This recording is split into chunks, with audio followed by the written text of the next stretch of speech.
And no, throwing around kettlebells while standing on a Bosu ball isn't training for life, it's training for TikTok. So functional training doesn't always mean it's actually functional. Wait, what? Right, it's not functional and probably riddled with errors, including the 3 I'm going to show you today. But if you want to move sharp and build real-world interdisciplinary strength, even if you're starting from zero, that progresses to body mastery and which applies to all sports, disciplines, and even all of life, like my students have done, watch to the end.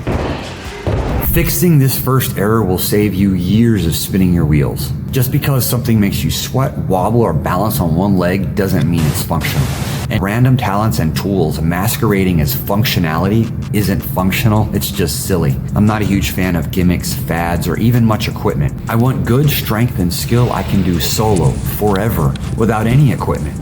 But I have to admit, there's a couple tools I've used. I remember using bands to help with learning iron cross, and it broke and snapped me right in the face. You don't want your entire training experience to be like that. In my experience teaching and training students for over 32 years, you need to master your body first without anything else. I've only found bands useful for iron crosses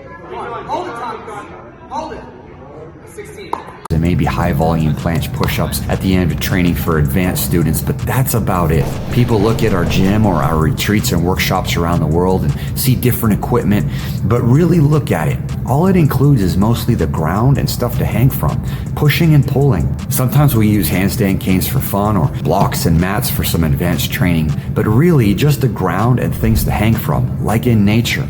The magic is in the community, coaching, and commitment. But functional training first must start with just your body. If you cannot move your own body with freedom and power, everything else is just glitter on a flat tire. Because strength and flexibility without movement mastery is vanity. Unfortunately, most of the fitness industrial complex isn't even functional. I went to the website of a large, very well-known obstacle racing company and looked up functional exercises as I was working on this video. And half of them were in a push-up position. There was some squat and burpee type stuff with kettlebells, and a bunch were even laying down. Come on.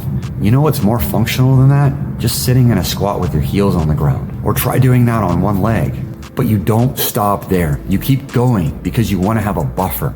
I always say you want to be 3 times stronger than any skill you want to do, whether that's flares or snowboarding, and you want to be 10 times stronger than daily life in all unpredictable ranges. For example, particular skills like 360 jumps, rolls, footless rope climbs, vaults, and these are just a couple from thousands of truly functional feats of strength and skill that you can learn and develop and then apply to all of life, just like we teach in Powerbatics. And I've heard stories about people slipping on ice, for example, and breaking an ankle. But one of my coaches on staff, Adam, was telling me the other day how his balance and reflexes dramatically improved from training to where he caught himself on the ice at a weird angle and kept himself from falling. A friend and student of mine also told me he caught a glass falling out of the cupboard because of increased reflexes and fast twitch training. These might seem small or subtle, but think about that training carrying over to all areas of life. A fun example is when I was playing football and the guy juked in the other direction and I overstepped, but then training took over and I butterfly twisted the opposite way and grabbed him.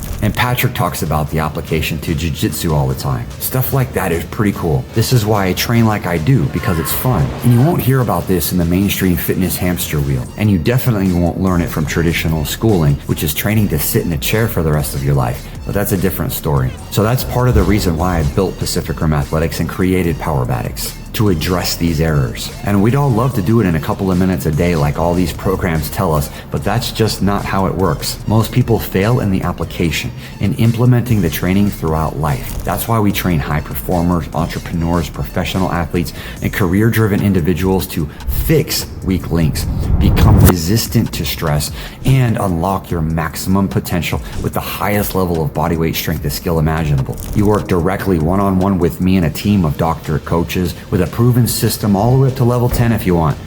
Once you train in Powerbatics, you're done. It's over. Maybe you're ready, but people say all the time they would never go back to the old, boring mainstream methods again when they're defying gravity. But what's the next error you might be making with functional training? It's even sneakier. This is probably the biggest reason that functional training isn't even functional. If you fix this error, you'll be surprised by how much your body adapts and how much stronger you get.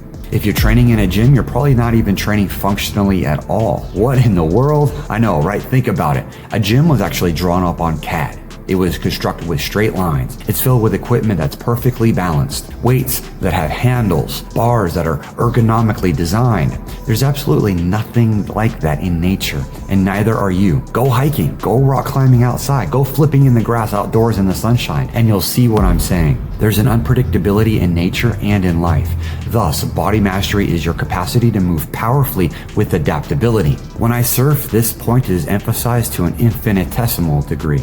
No lines, no edges, no boundaries. Although we train in a gym, the formlessness of connecting skills together into powerful movement with just your own body encapsulates the essence of what I'm describing. But none of that will come together unless you fix this next error with your functional training. Someone left a comment about how it would take 100 hours a day to do everything I talk about in my videos. To the contrary, don't try to eat the whole elephant in one bite. This is over 32 years of my own training and teaching that I'm sharing. And you don't do it all at once. You do it step by step, level by level. And it should be simple. The more complicated alleged functional training is with all its tools and whatnot, the less functional it actually is. In engineering terms, the more complex the system, the more entropy and breakdown occurs.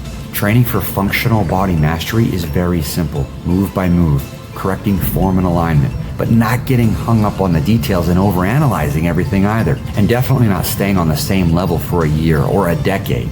And you probably see people doing that. You must learn the ABCs and then progress to more challenging moves, skills, and environments. If you want to work together, just a reminder that we provide training for high achievers, entrepreneurs, and career professionals to achieve body mastery, just like everything you see on this channel. See you in the next video and in training soon.